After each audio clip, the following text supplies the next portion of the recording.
Hello, everyone. Today I am doing something a bit different. I am going to to try to find my way around articy draft. Oh, that's why it's choppy. There we go. Computer wasn't plugged in. Yeah. So years and years ago, I bought Articy Draft 3. Now apparently they have a web service, Articy Draft X. Hey Nesto, how you doing today? I'm gonna be honest. I did a lot of work for a previous game idea using Articy Draft 3. Oh, that's alright, Nesto. I'm forcing myself to put my nose to the grindstone today anyway. Thanks for dropping by to say hello though. Um right. Yes. So I guess I should tell you what Articy Draft is.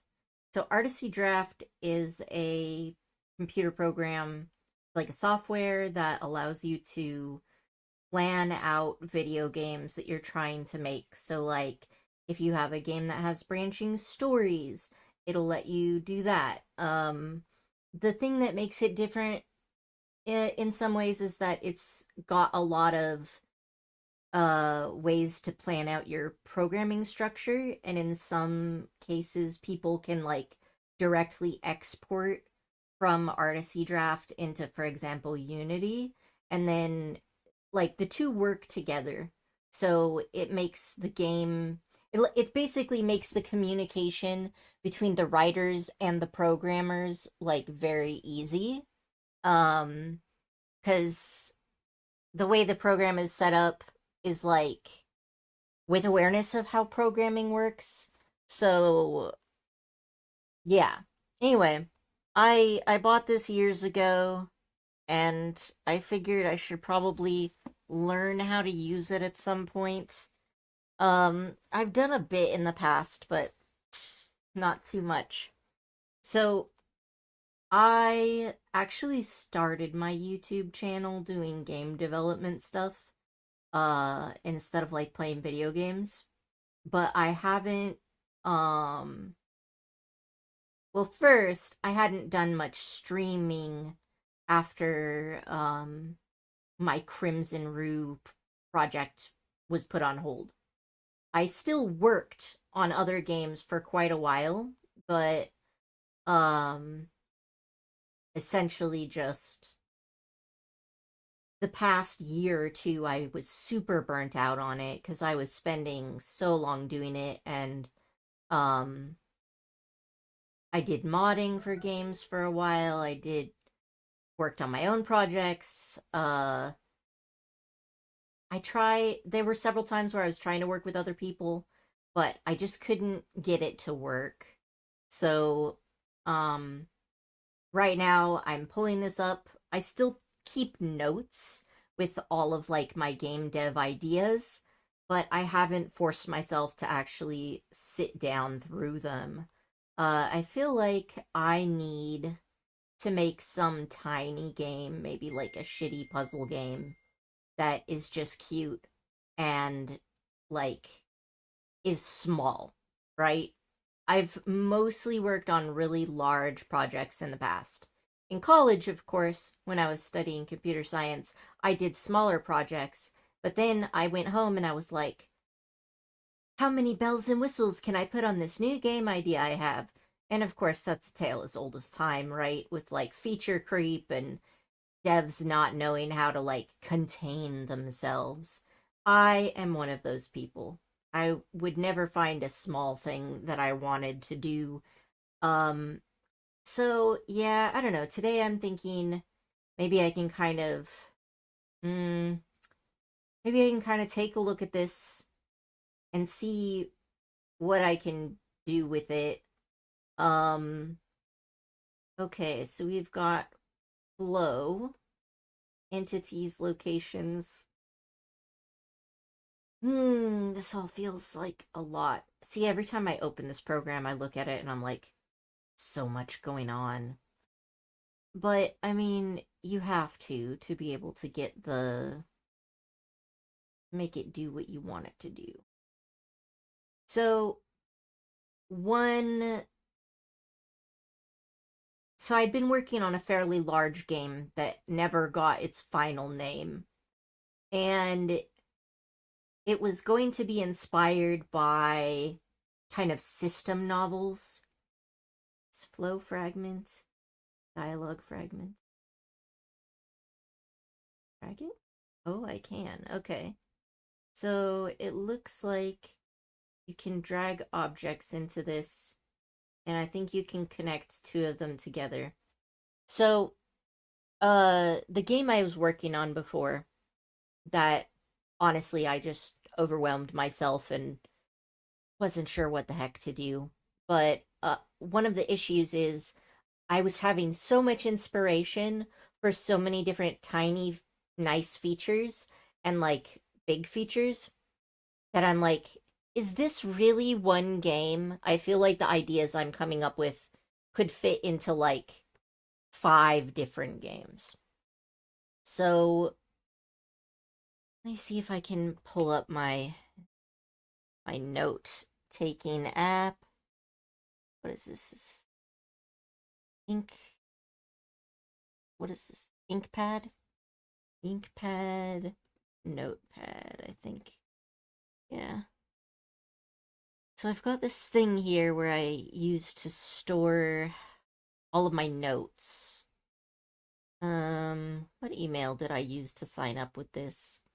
Let's pick one and hope it's correct. And I think on my Google Drive, I have studies. For me, when I'm trying to work on game development and I have no idea what I'm doing, I always fall back into, well, how about I study stuff and then, I'll figure that out. So I think what I was doing is the game I was making, I wanted, so it's the core concept um is, come on, where did I put this? Yes, yes, yes. Yes, no. Is it under video games? Oh, no, that's my screenshots of video. Oh, there it is. All right. Projects. Where did I put that? All right, so I got my projects, and I was going to do a study. No, this is not it. So what was I calling? What was I calling these? So I have a comic app that I was using Tachiyomi. And it's pretty cool. Unfortunately, there is nothing like that on iOS. So let's take a look at my library. I think I have a section specifically for demi-human. Ah, there it is. All right. So I did a, let's see. There we go. This is what I'm looking for. All right. Let's find out where the heck this thing is saved.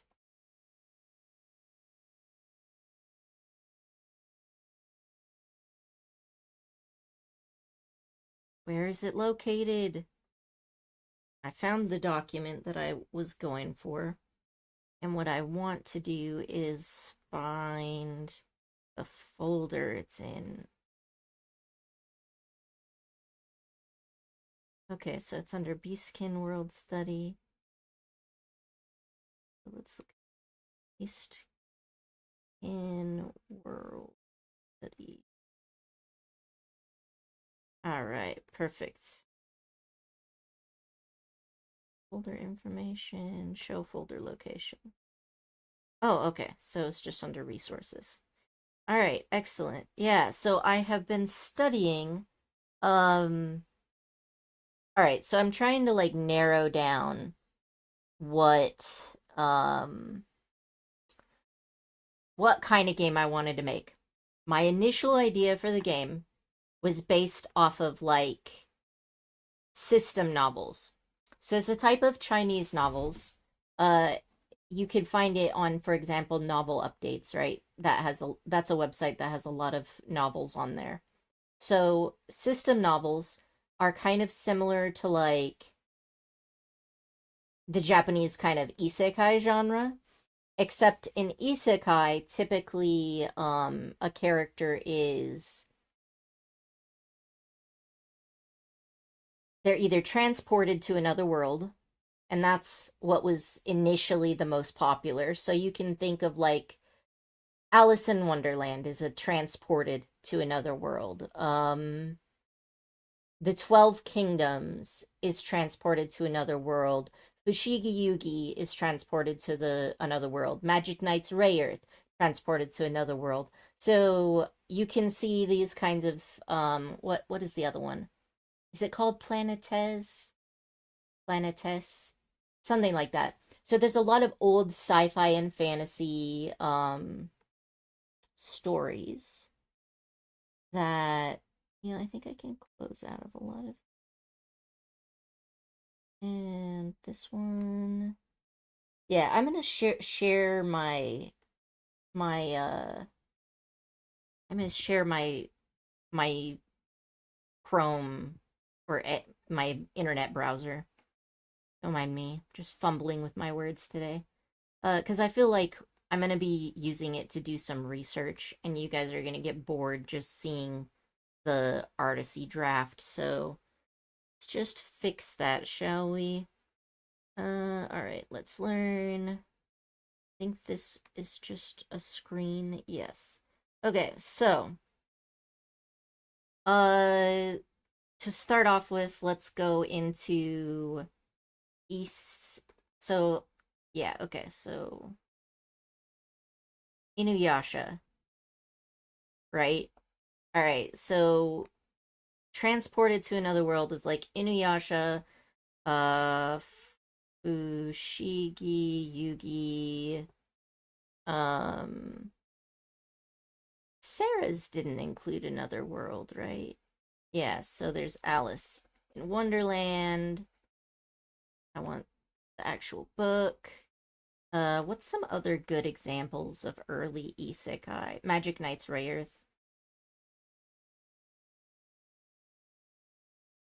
All right, so I got a couple of these. So Inuyasha is probably the most well-known one, right?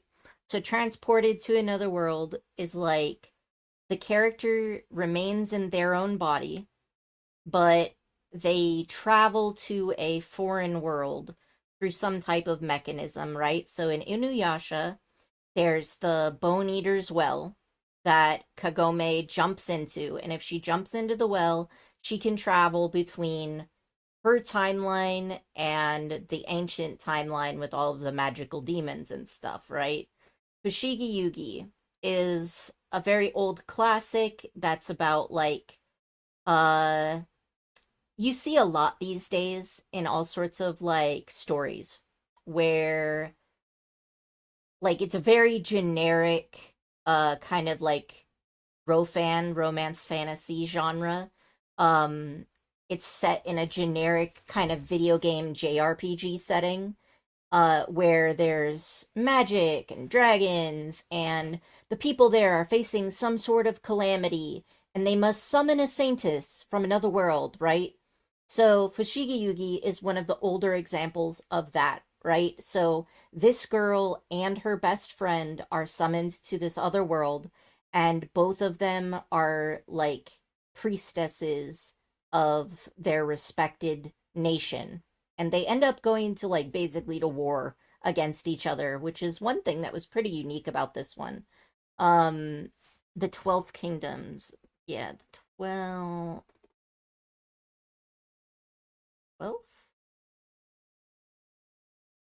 12 Kingdoms. Is this it? Okay, yeah. The 12 Kingdoms. See, there's also a live action called 12 Kingdoms or something similar that's total. Actually, that one also could fit into the isekai genre, couldn't it?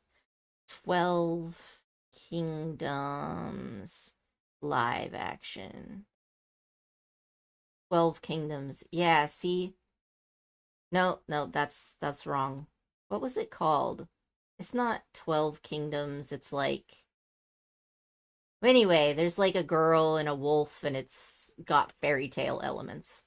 So, yeah, so Fushigi Yugi is an example of like the very typical kind of um the people of the foreign world kidnapped somebody from the modern day to solve their problems for them because they're douchebags, basically, right?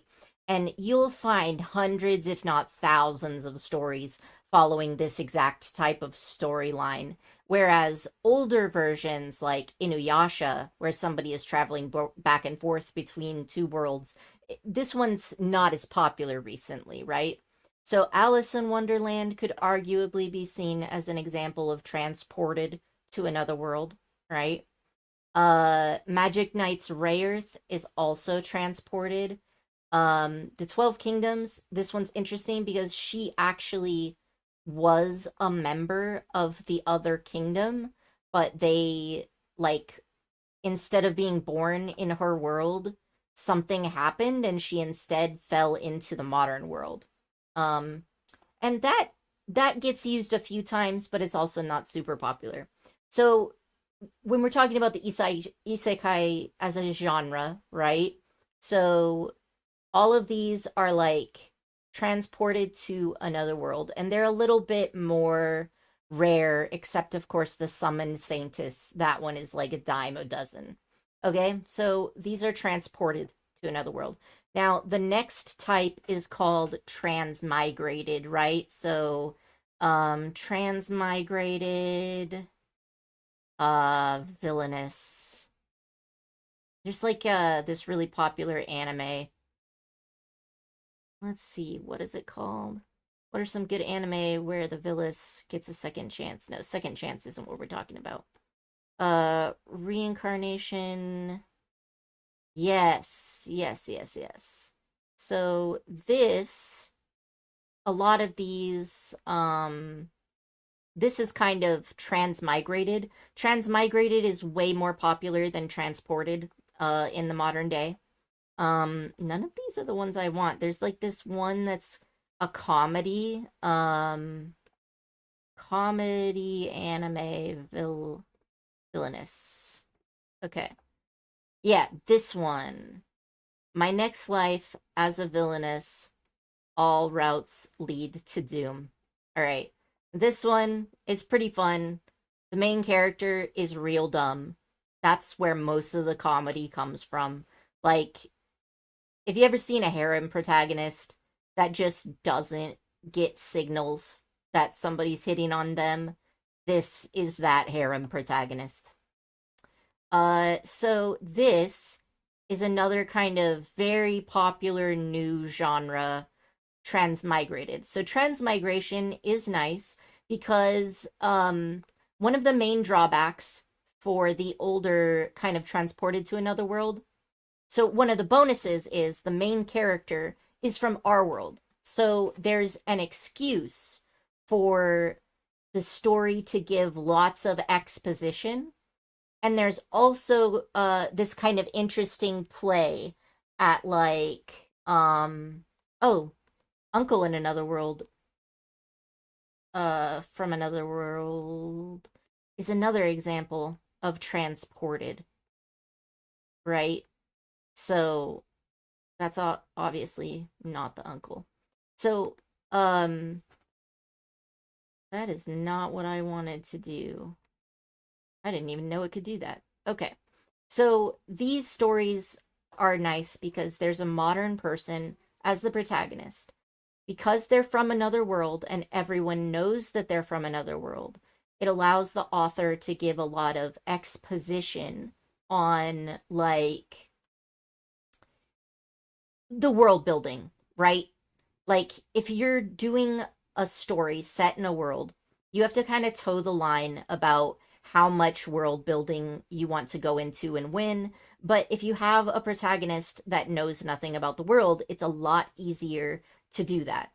Um, some of these also can explore interesting themes that aren't necessarily available in other types, such as transmigration or regression stories. Um, so yeah, those are kind of like one of the reasons they might do this is you can explore the cultural differences between the main character and this world. Some of the really hardcore ones, like the 12 Kingdoms, most stories, in order to basically just skip to the story they want to tell without wasting time, most stories have a transported person being able to know the language of the world that they are going into, right? Um, there's a few that don't do that. I believe Housekeeping Mage from Another World, she didn't know the language at first and she ended up getting taken advantage of, and that was actually like a pretty big thing. There's also it also explored like racism, since she was transported to like a world with most people are kind of European, whereas she has Asian features because, you know, she is Asian. So, yeah.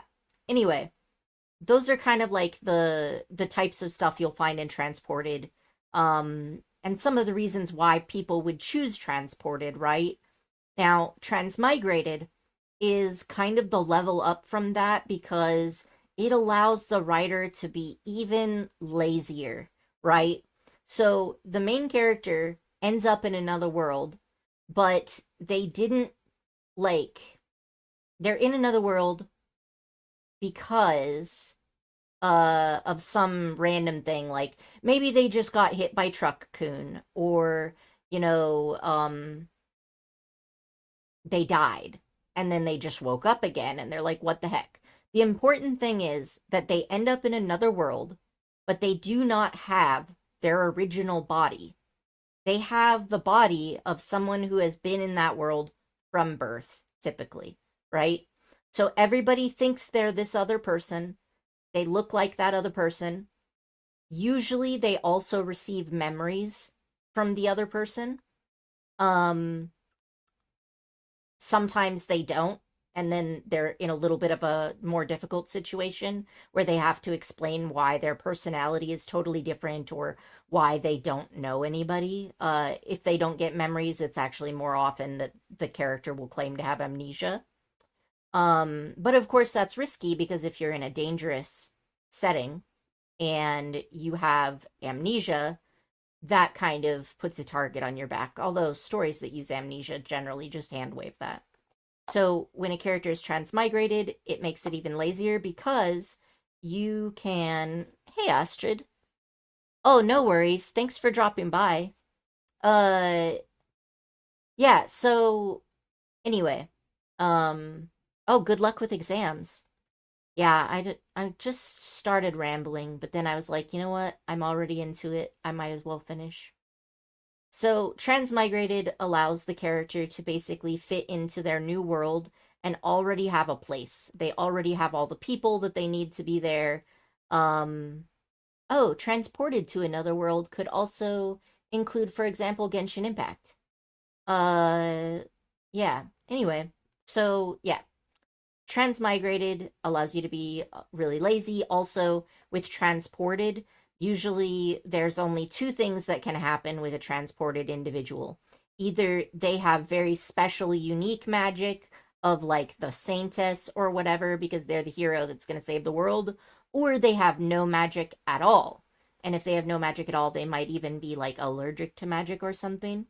But if you have a character who is transmigrated into another world, well, if they're a noble, they probably have magic because they usually give nobles magic bloodlines or some such nonsense, right? So, it's basically a really easy way to get a character who they still get the benefit of exposition, right? Because the character is modern and thus relatable to the viewer, but you don't have to deal with all the issues of like culture clashes, and if they get memories of the body, then it makes sense why they know the language. Although, to be honest, most stories just sort of hand wave that anyway. So the last one we have are like regression stories. So this is actually not isekai at all. Regression of a close combat mage. I haven't read this one, but it's probably similar. The villainess turns the hourglass. Yeah, so this one, which you can find on TappyTune, this is a regression story, right? So the funny thing is that somehow these ended up getting like classified as isekai, even though it's not. So, in transmigration, very often the main character is inside of a novel that they read or a video game that they played or an anime that they watched. Uh, as far as transportation, that happens too, right? Like sometimes somebody will be transported into a video game. But it's more common for it to be just a totally alien world, right? So like in Alice in Wonderland, totally alien. Inuyasha, alien. I mean technically it's just the distant past. So like some yokai are exist in mythology, but by and large it's just totally different from what she's used to, right? Magic Knight's Rare, totally different alien world. Uh but in transmigration, it's the most common that they're transmigrated into a book. And what this means is that the main characters end up with kind of the ability to see the future. I would say it's more akin to an oracle because they only know one future, and the one future is how things turned out in the book. So you'll see a lot of protagonists that like play it safe and try to keep the storyline, protagonists that think that if they were transmigrated into like a dating sim, if they reach the ending of the game, then maybe they'll get to go back home if they didn't die, right? If they just fell asleep and woke up here. A lot of them still have the idea of going back home. Then there's also characters that like totally avoid the main story, but it will always catch up to them because what author is going to waste their knowing the story? Like it's a bit, at that point, why even make it a transmigration story, right? So, yeah. So the character is able to get some kind of advantage because like they know the strengths and weaknesses of the important characters from the game or the book, right? Like the Crown Prince and the Duke of the North. They know where certain MacGuffin items exist that they can grab and then give themselves kind of like a leg up in life. So that kind of seeing the future, right? Uh, it also is a tool that can be utilized by the author to like give you it's not just exposition, but it basically gives the protagonist built-in goals so they don't have to sit there and plot out from scratch what they're going to do. That might be overwhelming, and even the author might not necessarily know where to start. But if you have an original story, an original plot line, it's really easy to imagine how that plot line could end up going different. And the main characters end up having a golden finger, which is just a slang term for like a special superpower they get, and or like a cheat, right? So that's kind of characteristic of transmigration. And that is what links transmigration with regression stories. In a regression story, the vast majority of the time, the character is actually a denizen of this fantasy or foreign world, right? They were originally born here, they originally lived here, and then they died here. But for some reason, they woke up in their own body, like as a 5-year-old or the year before they died, right? So this type of story gets grouped in with the others because it has some similar themes, like being able to tell the future. Except instead of it being from a book, it's from their own personal experience, which is better in some ways because if you experienced yourself, your memories will be a lot stronger and you'll be able to like have the same intimate knowledge of this world as a denizen would have. Whereas if you get it from a book, you have kind of like a god's eye view. Unless you transmigrate it into a first person book, but you know, that's also more rare. So basically, yeah, I'm going over the different types. So there's transported to another world, transmigrated to another world, and then we have like regression stories or second chance stories, right? So that leads me to system novels. So quick transmigration. Yeah. So this is a genre that comes from kind of like a lot of Chinese web novels. So this is quick transmigration is like, let me see, record of counter attacks maybe. This is let's see. So cannon fodder, record of counter attacks. There we go. Yeah, this one is a really long running one that I update myself on occasionally. So this is an example of a system novel. And I said the other types so that I could explain this one. So this is a genre that kind of came out of China, but it's very much informed by the other types. And the essential bits of this are the main character is an agent, right? Maybe one day they died. They got truck cooned. Or maybe they were just minding their own business. And then suddenly in their head, they hear a mechanical voice saying, like, compatible host found, binding with the system, right? So this is a genre that very much grew out of the previous types of kind of isekai umbrella stories. A system novel involves some kind of higher power. Sometimes they're called the Lord God or like some kind of main computer that like runs the whole universe and manages the dimensions between them, or sometimes it's a Lord God. So the main character will have a system, and a system is a type of artificial intelligence. How human they are varies from story to story. So basically, there's like a computer inside of their head that gives them missions. And the thing about this is, you might see the system window in transmigration stories that just take place in one world. Like, let's see, what's it called? Death to the villainous, or death is the only ending. Yeah, death is the only ending for the villainous.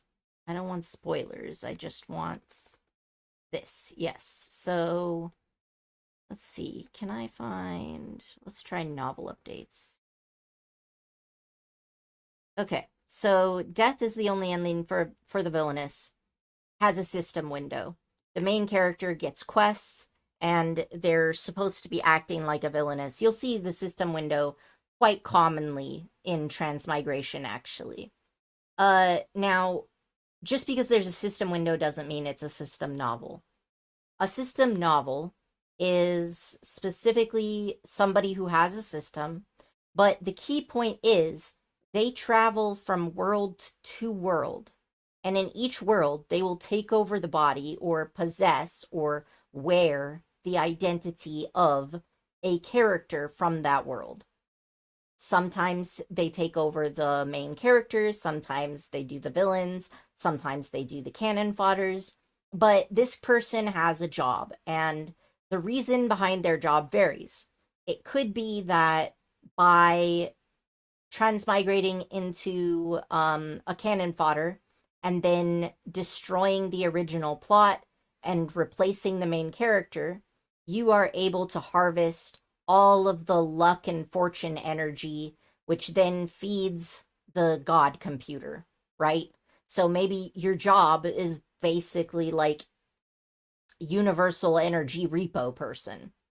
Sometimes it's like, wow, the author wrote this story and this beloved character that they really cared about uh had a terrible ending, and all of the readers were so pissed that it's their anger rose into the heavens and started destroying the fabric of reality. So your job is to travel to these books that the authors fucked up and fix it so that the reader's anger doesn't tear the fabric of reality to shreds, right?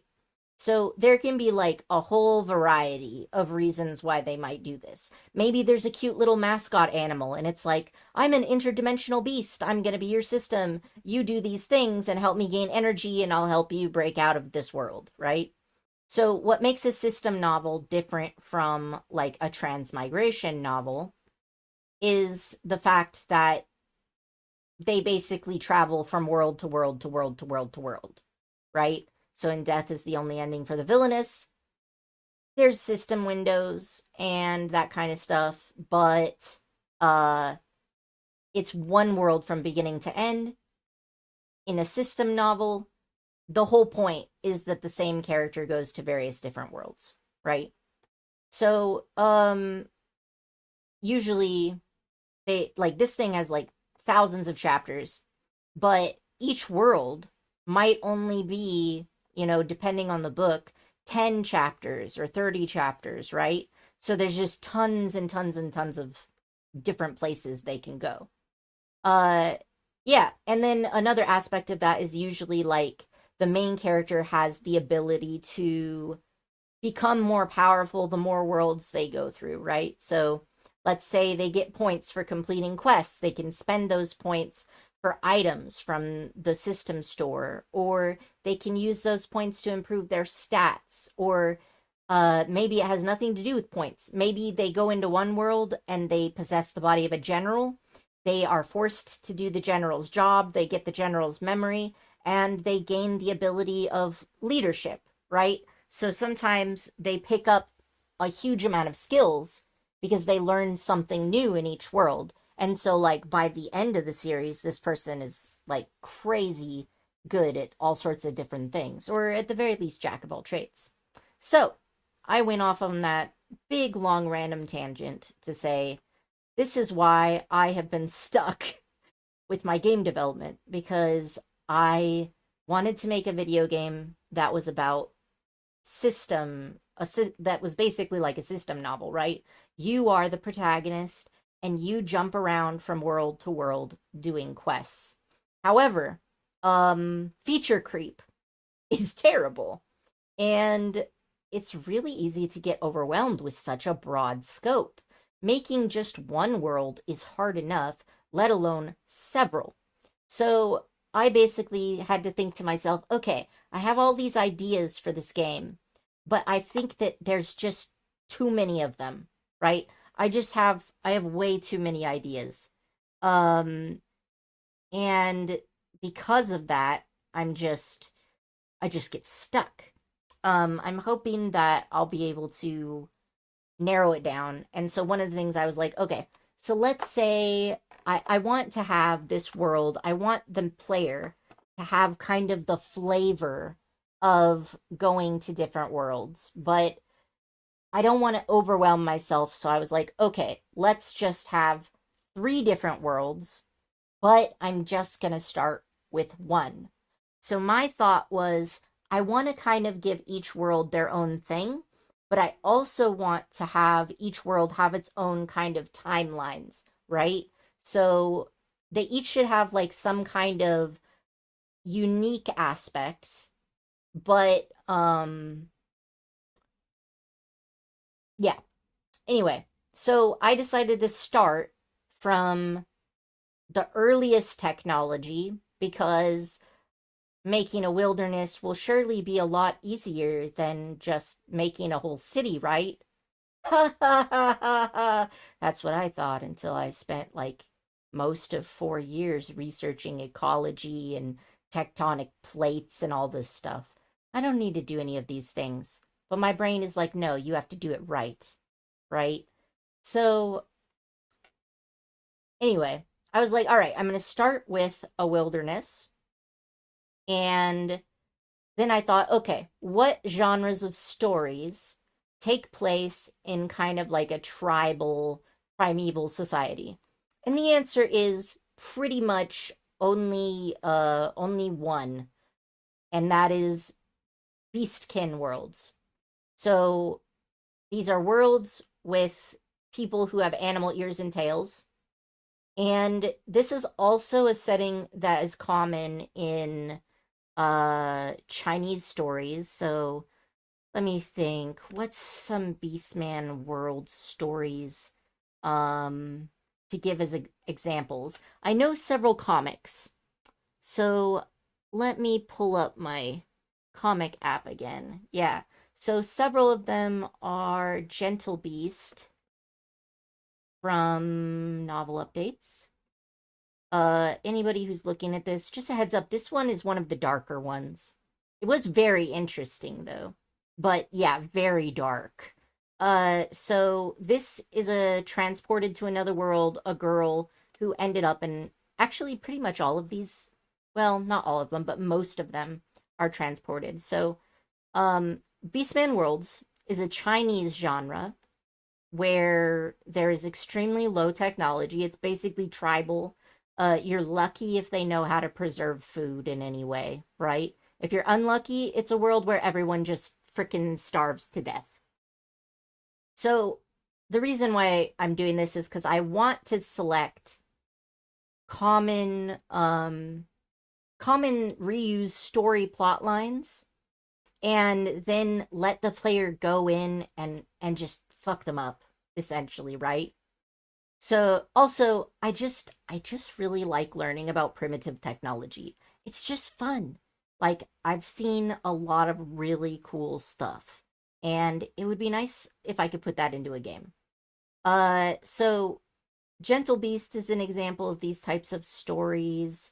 Um let's see what other ones are in here. Na na na na na. Yeah, most of these are not actually the same setting. But in Beastkin worlds, typically there's a huge gender imbalance. Like an unrealistic gender imbalance, right? Uh Also, typically these stories are matriarchal. So that was very interesting to me. I was like, huh, interesting. Because, like, sometimes, you know, things end up fitting together and you don't know why, but like, for real, these stories tend to be matriarchal. Now you're asking me, does that mean these stories are feminist? And I will tell you absolutely the fuck not. Actually, these stories tend to be really sexist. So that's one thing. Um, so basically this genre, and there'll be several. So if I'm going over some comics, right? And this again, this is a genre that primarily is primarily Chinese in nature, right? So there's Beauty and the Beasts. Um that one is one of the long ones. Novel updates, Beauty and the Beasts. Well, this is the wrong one, but it's the same genre, right? Transmigrated into a tribe. This one, even though I don't think this one ever actually got translated. But you can see, like, there's a decent number of them. It's not one of the more popular genres. There's Beauty and the Beast, I Became the Beastman's Wife, Romance in the Beast World, The Beast World's Wild Consort. Totem's Realm is not a Beastman world, but it is a unique one that takes place in kind of like an ancient civilization. Um, let's see. I think that those are the main ones. I think there's more that haven't been translated, but it is a thriving genre um coming over from China.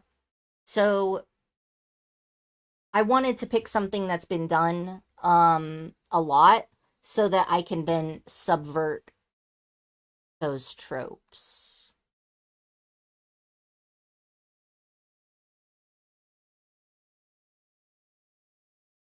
Looks like the